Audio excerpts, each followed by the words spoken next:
प्यारे बच्चों, इंग्लिश वाले महेश सर की क्लास में आपका वेलकम है। आप लोगों की काफी लंबे समय से एक डिमांड आ रही थी कि सर टेंस पर एक डेडिकेटेड वीडियो बनाइए, मतलब एक मासूम सा प्यारा सा वीडियो जिसमें एक ही वीडियो में सारे के सारे टेंस आसान शब्दों में कवर हो जाएं। तो ये वीडियो आपके सामने है, वीडियो पूरा देखना। और हाँ, आप चाहो तो स्क्रीनशॉट ले सकते हो, क्योंकि मैंने बहुत ही कम समय में सारे टेंसेज को कवर कर दिया। जैसे कि ये प्रेजेंट के सारे हैं, सारे फॉर्मूला, पहचान, स्ट्रक्चर, एग्जाम्पल सब कुछ है। तो आप चाहो तो एक पेन कॉपी लेके बैठ सकते हो या फिर आप स्क्रीनशॉट भी ले सकते हो। ठीक है, कुछ ही समय में हम सारे टेंस को कवर कर देंगे। देखिए, टेंस को मैं चाहूँ ना तो इतना बड़ा फैला के भी बता सकता हूँ कि इसका फर्स्ट पार्ट ये है, सेकंड ये है, फिर थर्ड आएगा, आप कंफ्यूज हो जाओगे। तो टेंस एक ऐसी चीज़ है जो हमें एक ही सिंगल वीडियो में एक ही क्लास में पढ़ना चाहिए, यानी हम कम से कम समय में, मतलब थोड़े शब्दों में गागर में सागर भर देंगे। ठीक है, तो चलिए शुरू करते हैं टेंस। तो देखिए, जो टेंस है उसका अर्थ होता है क्रिया का काल। ठीक है, यानी क्रिया के होने का समय। किसी सेंटेंस के अंदर जो काम होता है, जो एक्शन होता है, उस एक्शन के होने का समय क्या है? प्रेजेंट है, पास्ट है, फ्यूचर है। तो जो समय है मोटा मोटा 3 होता है: प्रेजेंट वर्तमान, पास्ट भूतकाल, फ्यूचर भविष्यकाल। अब प्रत्येक टेंस के 4 भाग होते हैं। जैसे प्रेजेंट के भी 4 भाग हैं, पास्ट के भी 4 भाग हैं, फ्यूचर के भी 4 भाग हैं, और इनके नाम हैं indefinite, continuous, perfect, perfect continuous. तो अगर हम प्रेजेंट के साथ ऐड करें तो present indefinite, past present indefinite, present continuous, present perfect, present perfect continuous. इस तरह से पास्ट के भी 4 हैं, फ्यूचर के भी 4 हैं। अब जो पर्टिकुलर 4 वर्ड हैं, इंडेफिनिट, कंटिन्यूअस, इनके अर्थ क्या है? तो देखिए, प्रेजेंट इंडेफिनिट या पास्ट इंडेफिनिट या फ्यूचर इंडेफिनिट में हम ऐसे एक्शन को देखते हैं जिनका काल अनिश्चित होता है, यानी अनिश्चित वर्तमान काल, अनिश्चित भूतकाल, अनिश्चित भविष्यकाल। इसी तरह से कंटिन्यूअस टेंस की बात करें तो कंटिन्यूअस टेंस में ऐसे एक्शन, ऐसे काम शो किए जाते हैं जो जारी होते हैं, जो चल रहे होते हैं। परफेक्ट टेंस में ऐसे एक्शन शामिल होते हैं जो पूरे हो चुके होते हैं, इसलिए मैंने पूरा लिखा। और परफेक्ट कंटिन्यूअस टेंस में ऐसे एक्शन शामिल किए जाते हैं जो किसी एक समय से जारी है, यानी कोई एक पर्टिकुलर समय होता है, उससे वो चल रहे होते हैं लेकिन अभी खत्म नहीं हुए हैं। तो इस तरह से टेंस कुल 3 होते हैं और तीनों के 4 भाग होते हैं। तो हम कह सकते हैं कि टेंस कुल 12 हैं। तो चलिए सबसे पहले कवर करते हैं प्रेजेंट टेंस। तो देखिए, जो हमारा प्रेजेंट टेंस है उसके 4 भाग हैं: present indefinite, present continuous, present perfect, present perfect continuous. सबसे पहले बात करें तो प्रेजेंट इंडेफिनिट टेंस। तो देखिए, इसकी पहचान है, हिंदी वाक्यों के अंत में ता है, ती है, ते है, ता हूं, ऐसे शब्द आए तो प्रेजेंट इंडेफिनिट टेंस होता है।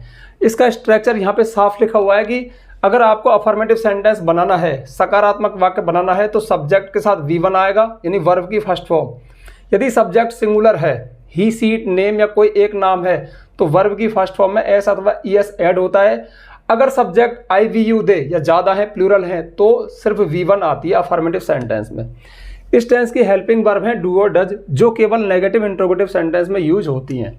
इसके एग्जाम्पल देखिए, मैं क्रिकेट खेलता हूँ, अफर्मेटिव सेंटेंस है, तो आई प्ले क्रिकेट, सब्जेक्ट के साथ V1 प्ले आया, आई प्ले क्रिकेट। अब इसका नेगेटिव बनाए तो मैं क्रिकेट नहीं खेलता हूँ। अब इसमें हम हेल्पिंग वर्ब का यूज़ करेंगे और हेल्पिंग वर्ब हम लेंगे do, I do not play cricket.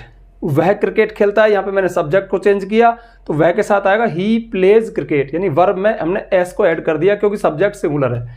इसका नेगेटिव बनाए तो ही डज, अब हमने हेल्पिंग वर्ब को डज को काम में लिया क्योंकि सब्जेक्ट सिंगुलर है, क्योंकि जो डू हेल्पिंग वर्ब है ये प्लूरल आई, वी, यू, दे और प्लूरल सब्जेक्ट के साथ काम आती है। और डज जो है वो singular subject he, she, it या सिंगुलर सब्जेक्ट कोई एक नाम हो उसके लिए यूज होती है। तो he does not play cricket. ठीक है, तो ये हमारा प्रेजेंट इंडेफिनिट टेंस खत्म हुआ। अब है प्रेजेंट कंटिन्यूअस टेंस। इसकी पहचान है, हिंदी वाक्यों के अंत में रहा है, रही है, रहे हैं, ऐसे शब्द आते हैं।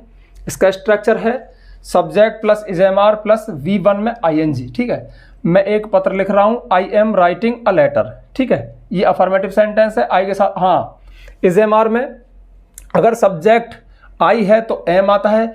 अगर सब्जेक्ट ही, सी, इट या कोई एक नेम है तो इज का यूज करते हैं। अगर सब्जेक्ट वी, यू, दे या ज्यादा है तो हम आर का यूज करते हैं।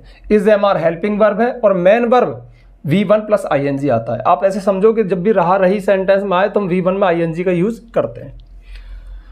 तो वे स्कूल नहीं जा रहे हैं, नेगेटिव सेंटेंस है। They are not going to school, क्या वह खेल रहा है, इंट्रोगेटिव सेंटेंस है। इंट्रोगेटिव सेंटेंस यानी प्रश्नवाचक वाक्य, उसमें हम हेल्पिंग वर्ब को सब्जेक्ट से पहले लगाते हैं, तो इज ही प्लेइंग। वह क्या खेल रहा है ऐसा होता तो व्हाट इज ही प्लेइंग। ठीक है, अब है हमारा प्रेजेंट परफेक्ट टेंस, इसकी पहचान है चुका है, चुकी है, चुके हैं, या फिर आ है, ई है, ए है।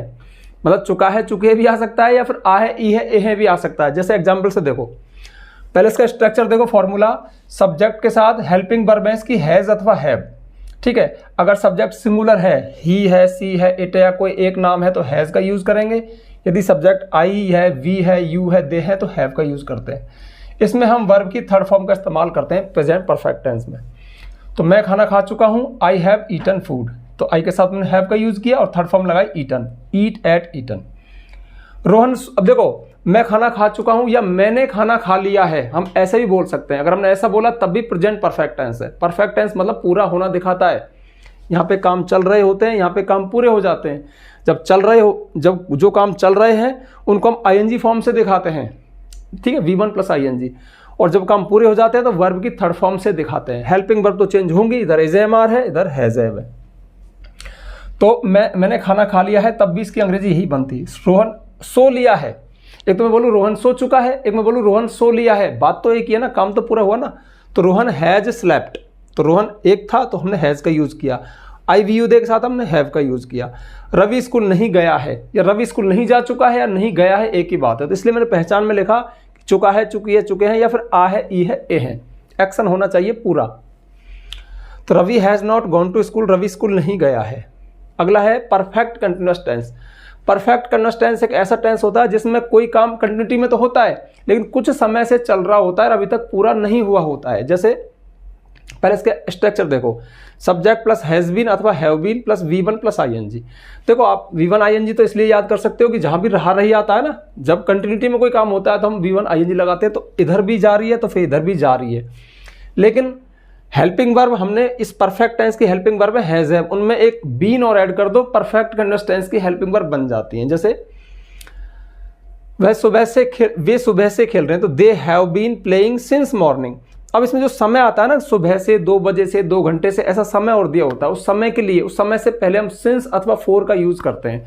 अब सिंस कहाँ लगाते हैं, फॉर कहाँ लगाते हैं, छोटा सिंपल सा ट्रिक बताऊंगा आपको। जब टाइम का नाम दे दे, जैसे सोमवार से, सुबह से, जुलाई से, 2005 से, तो 2005 जुलाई सोमवार, मंगलवार से, सुबह से, ये फिक्स टाइम है तो हम सिंस का यूज करेंगे। लेकिन 2 घंटे से, 2 महीने से, 2 सप्ताह से, 2 साल से, है ना, टाइम का नाम ना बताए, अवधि बताए तो हम फॉर का यूज करते हैं। तो वे सुबह से, सुबह फिक्स है तो they have been playing since morning. इस सुबह से की वजह से ये टेंस परफेक्ट कंटिन्यूअस टेंस हो गया था।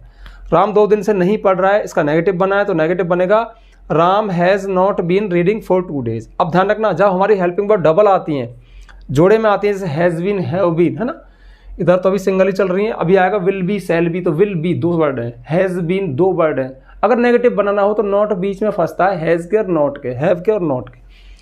यानी आप ऐसे मत लिख देना कि राम हैज़ बीन नॉट, गलत हो जाएगा। Ram has not been reading for 2 days, Ram 2 दिन से नहीं पढ़ रहा है। क्या राम 2 दिन से पढ़ रहा है, तो has Ram been reading for 2 days, इस तरह से आएगा। ठीक है, तो आप चाहो तो फटाफट से इसका स्क्रीनशॉट ले सकते हो या वीडियो को पॉज करके इनको नोट कर सकते हो, क्योंकि बहुत शानदार स्लाइड है, बहुत शानदार चार्ट है। एक ही स्लाइड में चारों के चारों प्रेजेंट के टेंस खत्म हो गए, बस थोड़ी प्रैक्टिस की आवश्यकता है। चलिए बढ़ते हैं आगे। इसी तरह से हम पास्ट के चारों देखेंगे, past indefinite, past continuous, past perfect और पास्ट परफेक्ट कंटिन्यूअस। लेकिन आगे बढ़ने से पहले एक छोटी सी जानकारी जो आपको हर वीडियो में दी जाती है। देखिए, आप एक स्टूडेंट हैं, आप कुछ भी हैं, आप अंग्रेजी सीखना चाहते हैं और आप हमारे द्वारा अंग्रेजी सीखना चाहते हैं, सारी ग्रामर आप सीक्वेंस में चाहते हैं। भाई देखो, यूट्यूब पे तो कोई वीडियो अब खुला, कोई ये खुला, कोई वो खुला, एक सिस्टम नहीं है, एक सीक्वेंस नहीं है। तो आप सीक्वेंस में सारी ग्रामर चाहते हैं तो आप प्ले स्टोर पर जाइए, महेश गुरुजी एप्लीकेशन को डाउनलोड कीजिए। महेश गुरुजी नाम से एक ऐप है, उसमें मेरा फोटो लगवाया दिख जाएगा, उसको डाउनलोड करना, फिर रजिस्टर करना।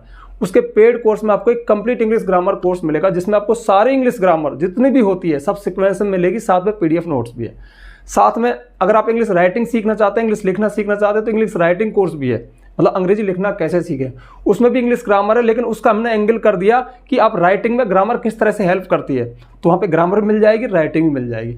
तो आप चाहें तो वो कोर्सेज हैं, उनको परचेज कर सकते हैं, बाई कर सकते हैं। बाई करने का सिस्टम उसी में आपको ऑप्शन मिल जाएगा।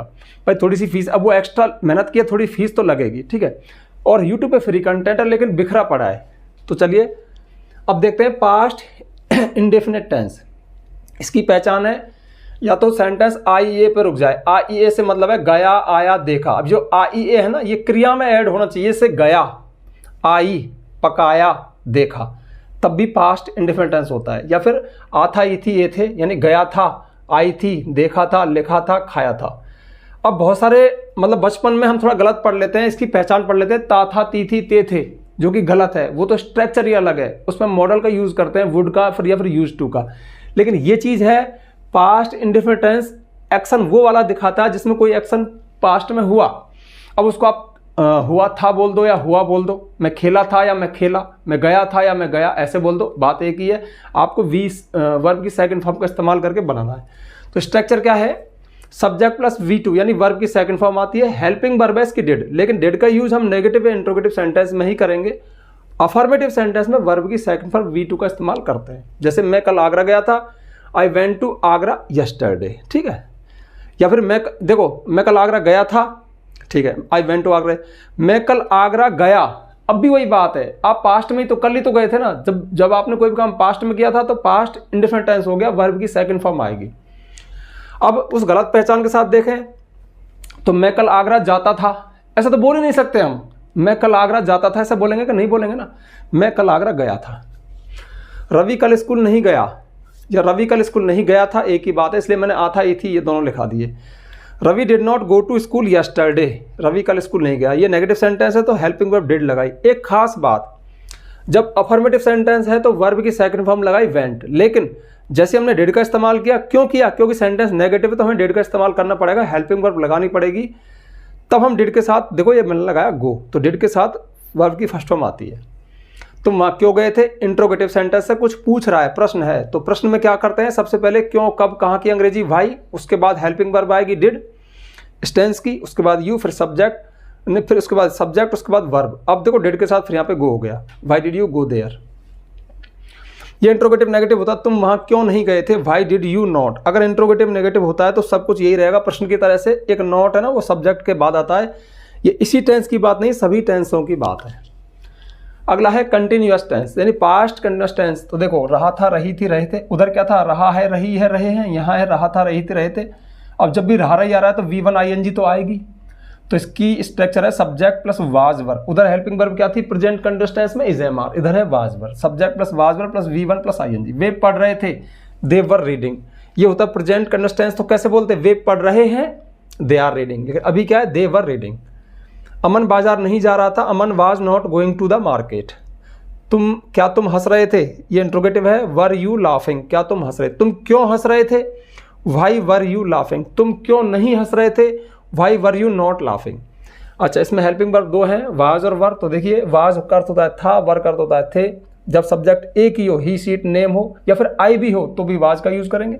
वी यू दे या ज़्यादा है तो वर का यूज करेंगे। ये पास्ट कंटिन्यूअस टेंस है। अगला है पास्ट परफेक्ट टेंस। तो देखिए परफेक्ट मतलब पूरा होना। तो अब प्रेजेंट परफेक्ट में तो क्या है कि प्रेजेंट परफेक्ट में प्रेजेंट में कोई काम पूरा हुआ, लेकिन पास्ट परफेक्ट पूरा हो चुका था, पास्ट में पूरा हुआ। तो इसका स्ट्रक्चर है सब्जेक्ट प्लस हेड।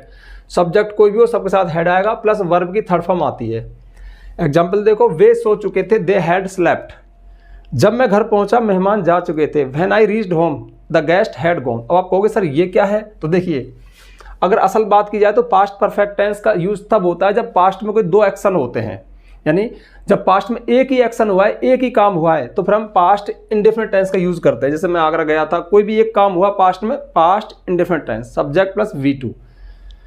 लेकिन पास्ट में कोई दो काम हुए, उनमें से जो काम पहले हुआ, एक काम हुआ फिर दूसरा हुआ, तो जो पहले हुआ उसको पास्ट परफेक्ट टेंस से बताते हैं, और जो दूसरा उसके बाद हुआ उसको पास्ट इंडेफिनिट टेंस से बताते हैं। जैसे वे सो चुके थे, अगर आप एक ही सिंगल एक्शन को बताने जा रहे हो तो ये उसके लिए गलत एग्जाम्पल है, पर आपको शुरुआत में थोड़े से स्ट्रक्चर वगैरह बताने के लिए ऐसा बता दिया जाता है, वरना वे सो चुके थे, दे स्लेप्ट करेक्ट है इसकी। लेकिन आप कहोगे चुका था चुकी थी के लिए कोई एग्जाम्पल बताओ, तो मैंने लिख दिया, बाकी ये गलत एग्जाम्पल है, इसकी सही अंग्रेजी बनेगी दे स्लेप्ट। वे सो चुके थे, इसके साथ एक चीज और ऐड करो कि वे कब सो चुके थे, तो जब मैं पहुंचा वे सो चुके थे, तो when I reached they had slept. या मेरे पहुंचने से पहले सो चुके थे, तो बिफोर आफ्टर भी इसमें आता है। मेरे जाने के बाद ये हुआ, कोई काम पहले हुआ बाद में हुआ, तो जो पहले हुआ वो पास्ट परफेक्ट में। इसलिए मैंने लिखा जब मैं घर पहुंचा मेहमान जा चुके थे। तो दो काम हुए, एक तो मैं घर पहुंचा, एक मेहमान जा चुके थे। पहले क्या हुआ, मेहमान जा चुके थे, उसकी अंग्रेजी बनेगी पास्ट परफेक्ट में द गेस्ट हैड गॉन। जो दूसरा एक्शन उसके बाद हुआ उसकी when I reached, second form है ना वी, पास्ट इंडेफिनिट टेंस, बस ये है। या मेरे घर पहुंचने से पहले मेहमान जा चुके थे, है ना, अभी वही बात है। तो मेरे घर पहुंचने से पहले the guest had gone before I reached home, ऐसे। परफेक्ट कंटिन्यूअस टेंस होता है से रहा था, से रही थी, यानी समय और दे देगा, ठीक है। कंटिन्यूटी तो होगी, जारी तो होगा, पर समय और देगा, सुबह से 2 घंटे से।